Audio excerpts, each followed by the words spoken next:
What up, y'all? It's Panda AOD, and with me today is a very special guest. I'm going to allow him to introduce himself. What's going on, y'all? What's going on? My name's Jemichael, creator or founder of Exp It Athletics, and I'm excited to be here today.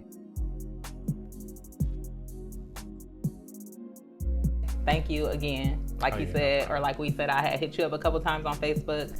I don't typically DM people, but people who are worth getting on an interview, I will DM you. I will figure out how to get in touch with you.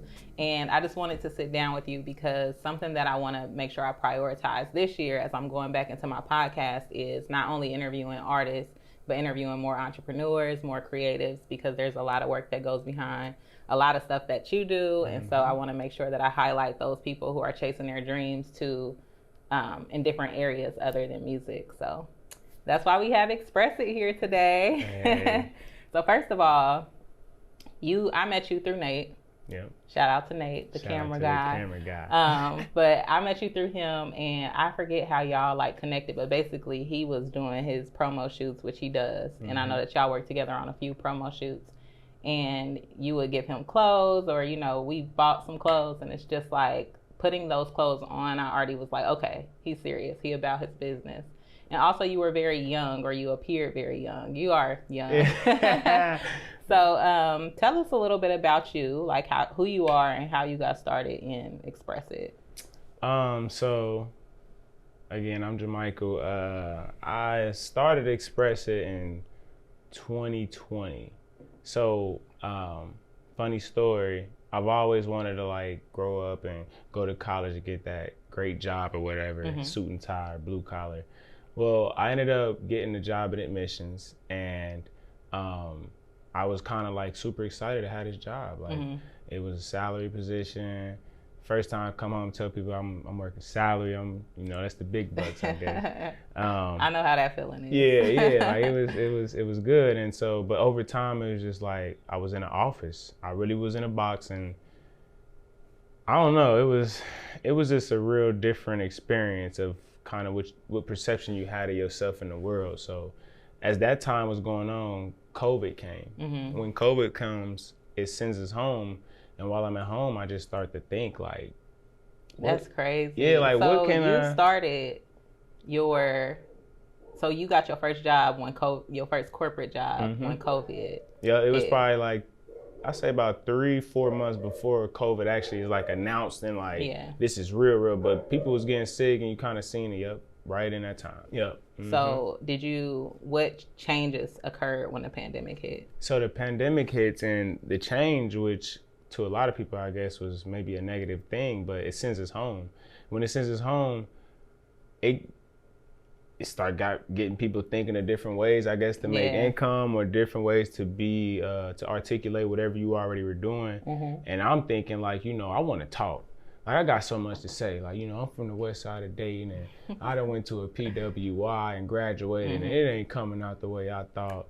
So, I'm just like in my head, I'm like, I'm gonna make a podcast. I'm gonna call it Express It, because we gotta let it out. And I'm really like hard about this, like express it. Like it took me a lot to think of it. So it was just the word. And I don't know, like we tried to start the podcast, and I realized how hard it was. And I'm like, this is okay. It is hard. People don't understand how hard it is to do a podcast. Kudos, it's I want to give anybody who got a great platform where it involves you being on camera and trying to get people to tune in, because even you, like, it takes confidence, and it's you got to be a special kind of person, because people, you can listen to stuff, but if you really got a consistent audience or something like that, you doing something dope. Which we do. Thank you for always tuning in with us, guys. We appreciate it. But yeah, so I tried it. I failed. I'm like, okay. And I had a nice following on certain social medias, but the podcast stuff is different. Like, so I'm like, okay.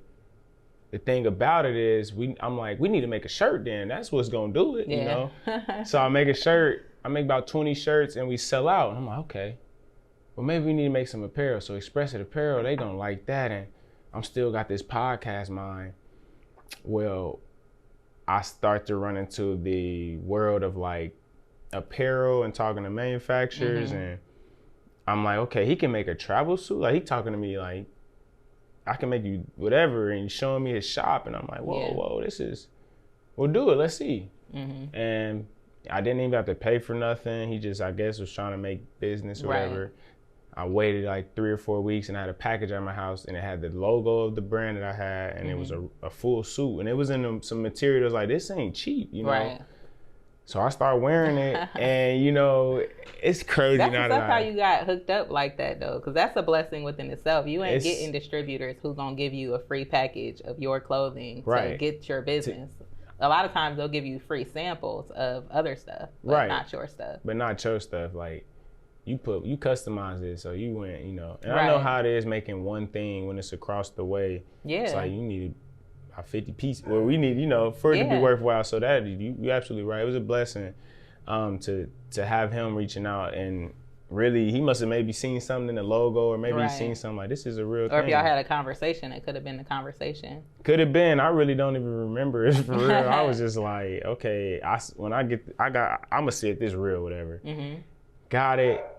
I'm wearing it, and my best friend Dwayne Chastain, at the time, he was, at the time, what was we at? We was like playing somewhere, whatever. I'm wearing it. His dad was the head coach of Meadowdale High School, and the color of the custom sample that was sent to me was yellow and black, so it was the same color as the school. He like, what's that? I'm like, this is my brand, you know what I'm saying? I'm like, yeah, I want to get into like athletics, like you know. I'm really, I won't say making this up as I go, but I'm using my life. Like, I'm an athlete. I wanted to express myself. I want to talk. So I'm colliding it all. Like, okay, well, and I play sports. Let me get over here. And he like, can you make something for my team? And that's just. So that's crazy, because first of all, it takes a lot of just knowing. I would say you weren't making stuff up necessarily. It was just that you were starting to align with what you were supposed to be doing. So like, it was just coming out. Like, it just was fluid. Yeah. So I would say that that's something that a lot of people experience, and it's one of those things where that's where imposter syndrome can come in too, because you're sitting there doing this stuff like it's natural to you, but then in the back of your head, when you go home, you got to remember, what did I say? What was that pitch I gave?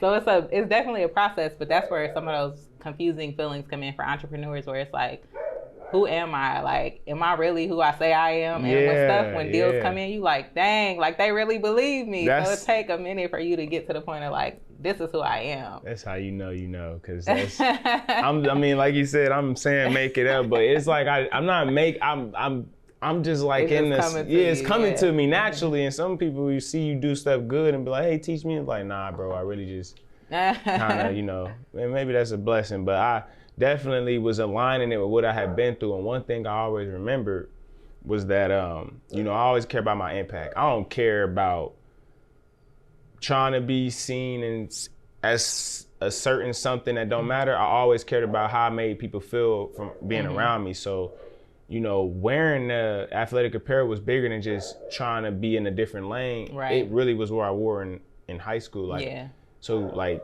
when you go back to can't afford certain things or how rough it was, I was so excited to be on the varsity team as a freshman, because I could always wear my warm up to school and look fresh. And I'm like, okay, this is acceptable. They ain't gonna say nothing to me, because you know. And that's crazy. That's kind of where I also connected. So like you said, it's things that you naturally are doing as an entrepreneur, but you do get home, and once this great thing is out there, you feel the pressure. Like, okay.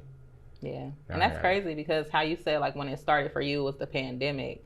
I didn't realize the pandemic was like the tipping point for you, because I think you and Nate knew each other prior to the pandemic. We did. And I thought you was already like going since then. But for me and Nate, we both took our leap of entrepreneurship during the pandemic. Like we were full-time entrepreneurs for 2 years. I think I remember him even talking about that. Yeah, and the reason why we did it was because we were both in places. He loved the place he worked for, but he just wanted to elevate, and he didn't see no momentum at the moment. For me, I really was ready to go. Like, I was working in an environment where it was money driven. It was an investment consulting firm, so like the dollar was the focus, and I was like, I gotta get out of here. This is not kind of aligning with who I am. I don't want to talk to people about their money. Like, there's good value to it, but the way it was going for me in that particular company it was just not the focus that I wanted to do. So we both went full time. I was sitting there waiting on him. I'm like, look, you go full time first. I'll go after you because I'll be able to hold us and support us for a little bit. And he was taking his time. So one day I went in his office. I was like, look, I'm putting in my 2 weeks today. Hey. And then shortly after that, I would say maybe a month later, he did the same thing. But it was because you get to your rope and it's like, what am I doing here? And I think the pandemic, like you said, was such a great opportunity. I looked at it as a great opportunity. I did too. Because it slowed everything down. So even if you leave and you struggling, first of all, they had those incentives coming in, or those government support, whatever you want to call it, coming in. Stimulating us. With the which really wasn't much. I ain't saying that to say that's what we relied on, but just in general, like that was something that people could rely on. And also, since everybody was getting furloughed and laid off, the whole economy slowed down. They wasn't evicting people. They wasn't. So it's like, if you're going to take a leap now. It makes so much sense. And I guess for me, I think I was shocked to see how many people negatively, I wouldn't say negatively, how many people didn't take advantage of that. Yes, didn't take advantage of that. Because it was such an open opportunity to take a creative leap. And then to make it no better, you know, we living in a time, even at the time of 2020, it's so many different ways to make, not that it's about money, but like it's so many different ways to like create a sustainable lifestyle. Yeah, like I mean, just getting on YouTube and showing your face, or just being consistent. Yeah. It doesn't even got to be the best. I know everybody trying to live through this fantasy perception thing of trying to be perfected on social media, but honestly, if you're just consistent at something, you'll be able to see, you know, like-minded people in the world who gonna tap in, and next thing you know, you got clientele. Next thing you know, you got a cash flow of things, and then you doing something you love, and then it won't be that simple, but it can be with consistency. And it's I don't know. So speaking to your journey, you are 28. I'm 28. You own your brand. You are you still work in the education system, right? And then you also have a child. Yep. So how is it managing all of that? Your relationship, your child, your occupation, your brand. How do you manage all of those things? I manage it honestly through God. Through God. And at first it wasn't like that, you know, when you're young.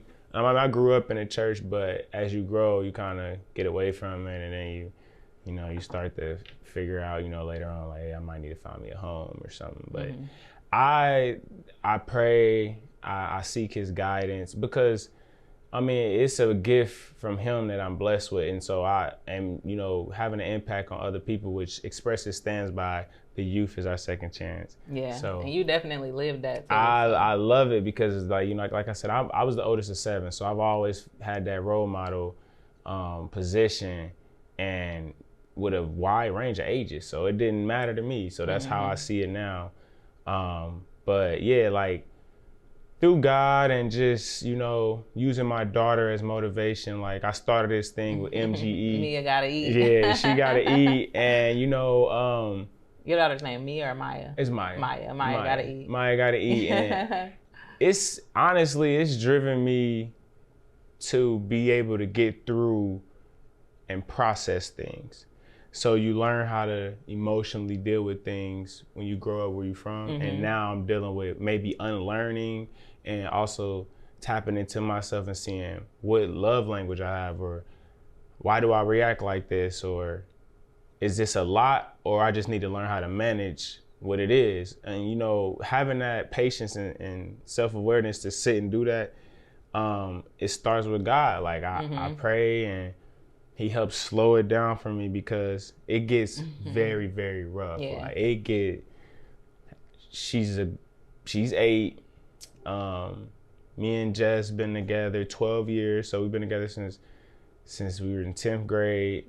And then, you know, like I said, I'm the oldest of 7 and first generational college graduate. So it's being looked at to continue to lead, which I'll do, but also having an understanding of, like, you know, I can help, but you gotta let people go at their own pace, or you gotta expect people to be them and not be you.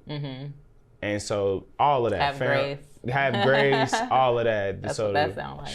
It's just time management, patience and grace. Patience and grace. A lot of patience and grace.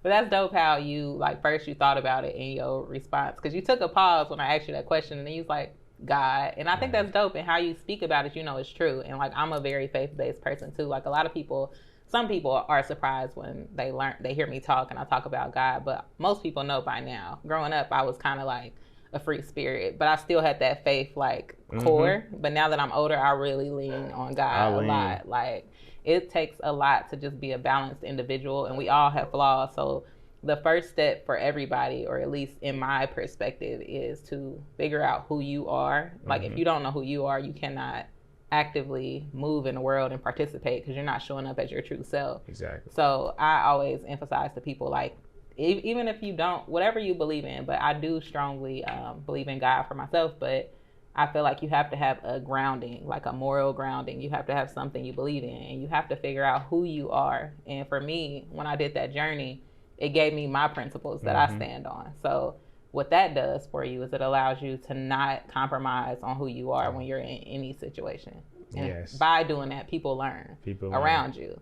Because you don't have to put up with me how I am, but that means that you learned that that is not for you, and we don't, you know, cohabitate. We just go our separate ways. That's perspective. That's what the business has really taught me, is perspective. The biggest thing is perspective. I know earlier, me and you was talking about, like,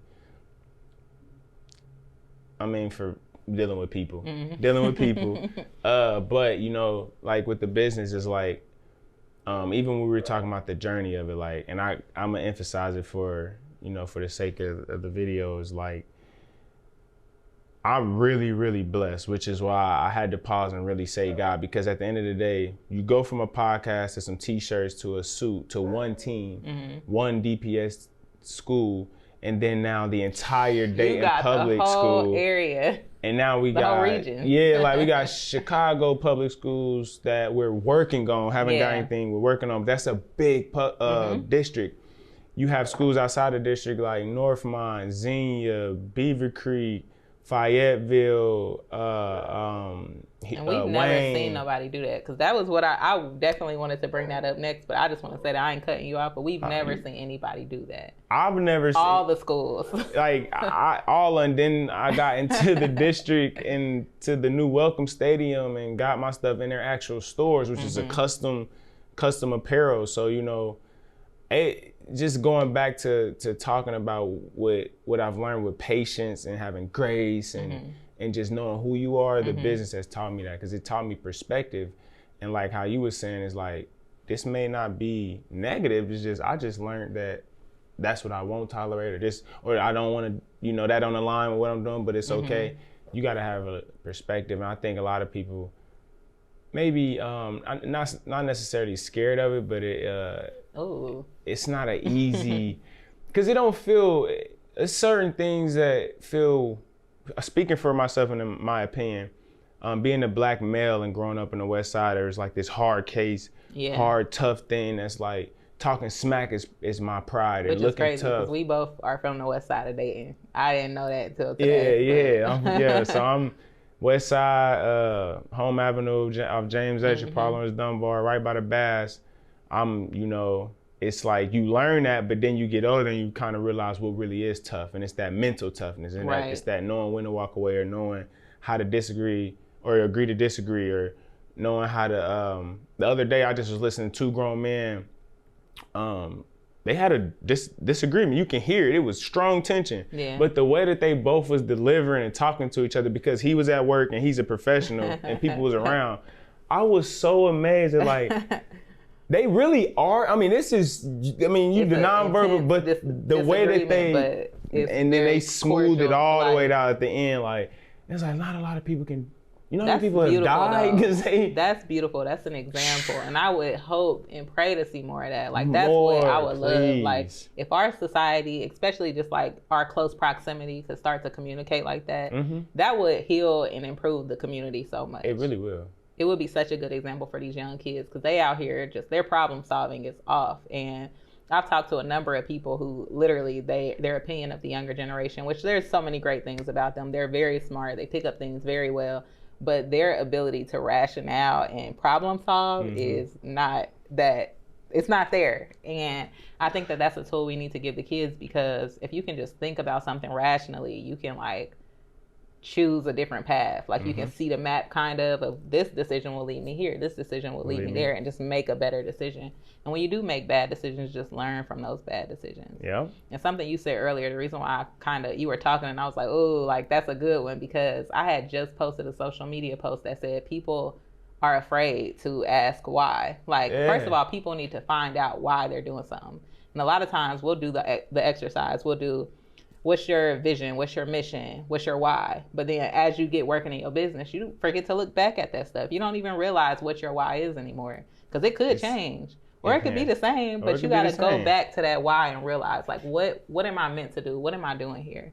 And so one thing is some people just are forgetting to do that exercise of going back, and this is why I'm doing it. The other side of it is people have never done it yet, or people haven't done it because they're afraid to ask why. Because when you ask why, like, what is my purpose? What am I here to do? Or why am I doing what I'm doing right now? The answer is what you're afraid of. Like, there's some people who you might be kicking it every day, every weekend, you going out with this group of friends. If you ask yourself why, and you find out that the answer is not what you want, then your spirit or your conscience is going to push you to change. And some people just want to avoid that change. They want to, I like that you said avoid it, because that's crazy. Because, I mean, like I said, the brand, I don't know.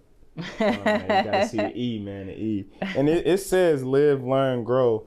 A lot, what I'm living and learning and growing with right now is seeing like how certain things are a build up. If you've been suppressing something for so long, or if you had a certain learning style around you, whether it's your parents or your siblings for so long, it's certain things psychologically that I think in our community, we don't even realize, I don't think, and really with the younger generations, like, I mean, they stressed. Yeah. I seen a 12-year-old like he's stressed. Like he's like, I'm stressed. It's so crazy because this conversation have been coming up all week, and I feel like every time I do an interview, the conversations that come up are like cycles of what the conversation has been for the week. Wow. And I feel like that just means that the conversation was meant to happen, because there was a lady talking to this organization I was at the other day, and she was speaking to their employees, and she was just basically talking to them about anxiety and stress. And she was saying how it used to start, the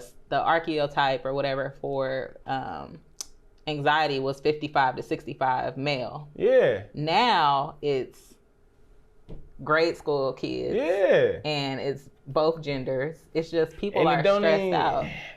It's scary too, because like, you know, before that, I always kind of thought like we're all different.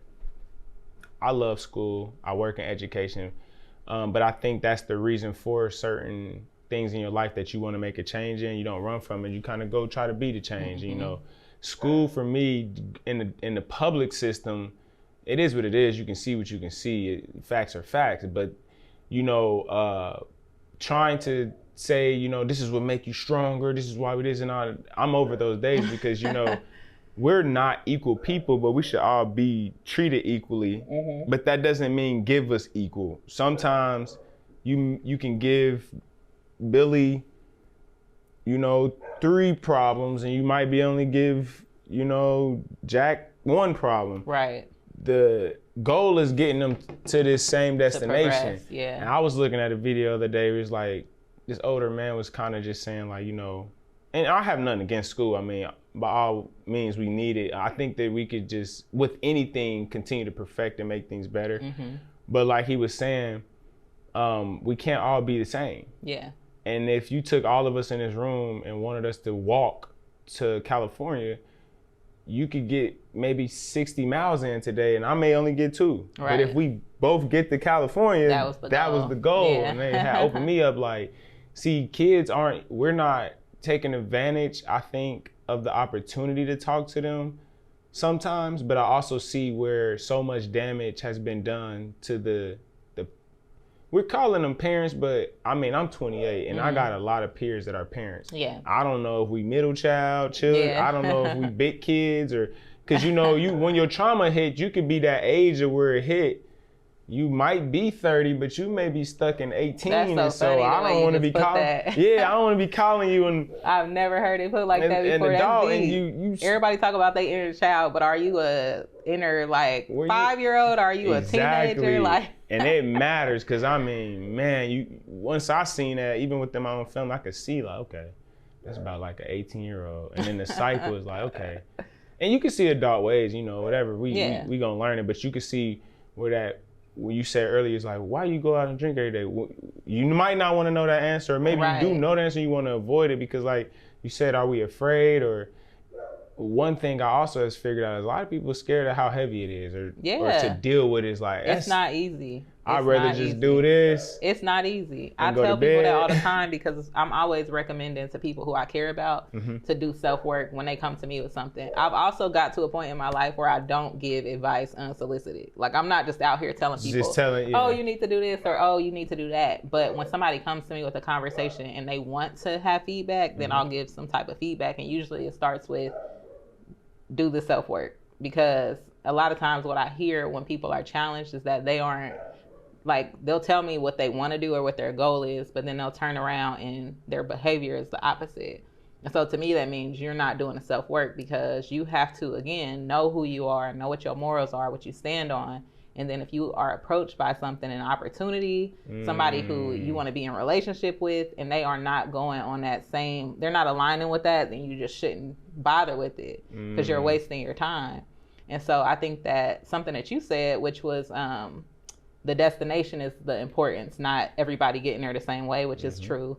I think that's something that is also about conversations and how we relate to each other. Because like what you were saying with the two men that you had experienced and how they were both heated in a debate, but they weren't in each other. Like they settled it as men. Yeah, they did. That's called a constructive conversation. And I think people don't realize, like, when you go in a conversation with people, you should always have that end goal in mind. That's something that helped me stop being a conflicting type of person, because I loved conflict. Like when we talk about what you were raised up under, me and my siblings and my family, we were raised to talk people down to the ground. Like we were raised to, like, arguing was a sport. And I found out when I was like 18, around that age, that was just so unhealthy that I left it. Like I stopped doing that. It was probably a little bit younger than that, but the way I got out of that was starting to look at the conversation of what's the end goal of the conversation. And 9 times out of 10 is to leave in a peaceful place, but also to leave not feeling like, you know, I have any new enemies or anything like that. So I think something that I just want to highlight is constructive conversations and the ability to know what you want to say in the beginning. Also leave space for the other person to say stuff, but know what that end goal is. Like if you're meeting with somebody on business, if you're meeting with somebody on a conflict resolution type of situation, if you go in knowing that the end game is peace, or with business the end game is to close this deal, then you're going to navigate the conversation in a way where you're not just going in like, what's for me? What's for me? That's, your perspective is, I gotta give a shout out to your perspective, because a lot of people don't have perspective and like talking. You just hit something, because what I've learned is that so many of us, and Nate can attest to this, like our cameraman, sorry. They know. In basketball, when we play pickup and stuff, or maybe in work or whatever, it can get is a good one. a conversation or misunderstanding or whatever can go off into emotion and away from the actual situation so fast. And what I've learned is that in our community, like, everything is emotional. It's all pride and ego. And I mean, you could have just been upset because you had a bad day today, but you've never been taught to talk about that. And it's like, we have to really dive into seeing, why are these things happening? Like, why do you see this as weak? Right. Why do you see this as boring? Right. Why do you want just this hour or 3 hours of satisfaction every night instead of handling this work? That may take some time. Ooh, the work is hard. It's hard. Because it's hard. We all want to just be people. We all just want to exist without having to do work. But if you take time to do some self-work, which is hard, what you end up doing is learning how to deal with hard. And then when you do that, any approach or encounter you got with another individual, you just went through your, so you're gonna, you just went through your own. You're gonna have more respect. I gotta give you I gotta let you go through your process.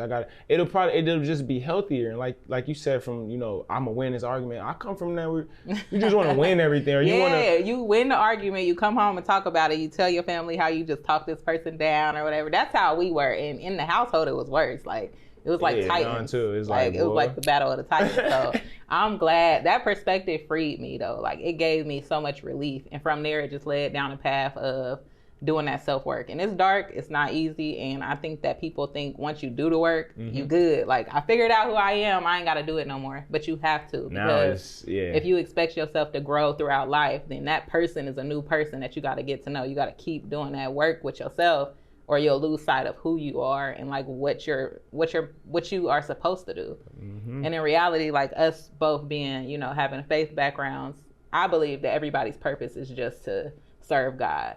Yep, and me too. You thrive when your what you feel like your passion is, it exalts God. Like if you are lifting God up in what you're doing, then you're going to succeed because the way you're leading is correctly. Like if you are doing something and the intent behind it is a negative intent, and it may not be directly perceived as just lifting God up, but you having your passion behind Express It for the kids, you're actively doing that, and you're not like faking it. Like you're really out here promoting the kids. You are out here inspiring the kids. So it's like God gonna keep looking out for you because what you're doing is serving a greater purpose. So to bring it all back, because we could talk all day, and I'm definitely gonna get you on the podcast again, but let us know a little bit about Express It now, like what you have coming up or what you're looking forward to and how people can support you. So what I got going on now is, like I said, we've gotten in so many different markets since kind of getting all of Dayton Public's schools and stuff. And so right now we're working on Chicago public schools. We're working on a big, like, I don't want to say partnership, but some type of way to assist this track and field that's coming up with Dayton Public, as well as just in general. Yeah. So what people don't, I don't know if people have noticed it, but we were primarily like basketball. I don't know where that came in because it was a travel suit, but it just attached to basketball. But then we got into track and field. We got into volleyball. We started to understand it's a travel suit. It's accessories. It's book bags. It's compression gear. It's socks. Athleisure. Yeah, so where we're at now is kind of trying to perfect that system of having it available all the time on our website, being on our Instagram handles, like being able to get direct access to how do I purchase, what's in stock, what is this, and separating the actual institution side, which is the schools and teams, and where you're getting a pre-order of it's a demand of I need to suit up these teams versus the apparel. Like I can make and wear my stuff all day and I have it available as well. So that's two different sides, and we want people to understand that, this is what we've dropped. If we got it in stock, if we don't, but this is the institution side where we're used to dealing with 10, 15 plus orders for a team and just trying to get that out there. So, that's what's up though. That's pretty, it's pretty I don't know how you fell into your strategy. I don't know how you developed your model, but I will say that you are definitely like killing it. Like it's crazy. I seen it and I was like, when I seen you get a couple schools, I'm like, Jemichael doing his thing. But then when I seen that you were consistently getting schools, and then also you work with coaches just on a relationship basis, you have a lot of connections with coaches, with people who are educators. It just all aligns. And also this generation that y'all suiting up for these sports, this is the generation that's going to influence your brand. Like they going to be purchasing your stuff when they see it in these stores, and they're going to be pushing it, and it's just going to grow so crazily. But it just seemed like you did it so cool. Like you don't make a lot of noise. So like kudos to like the way you're moving. Kudos to like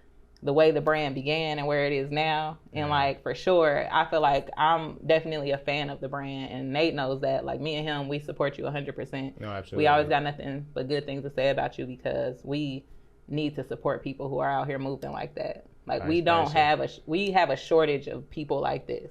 So we want to always lift up people like you and the other great entrepreneurs we know. So thank you for coming and sitting down with me. No problem. For y'all who are tuned in, go ahead and follow Jemichael on social media. Hey, you know, and it's a few of them. Let me get this right. The website is Expit Athletics with an S .store. The Instagram for the institution. So all you coaches and business owners, or if you got a team of 5 or 10 plus, it's Expit Athletics. So that's at Expit Athletics. And then the same thing for just general apparel, custom stuff, colorful things. We kind of keep up with the seasons. That's Expit Apparel. So at Expit Apparel on Instagram. And we'll tag him and everything, so y'all will find these tags. We'll make sure it's tagged on everything. I just want to thank you again for coming out. Y'all know where to find us. TheArmyOfDreamers.com is the website. Follow us at AOD Media Group on social media, and we'll be back with another episode soon. Shout out to Express It, and that's it. That's a wrap. It's a wrap.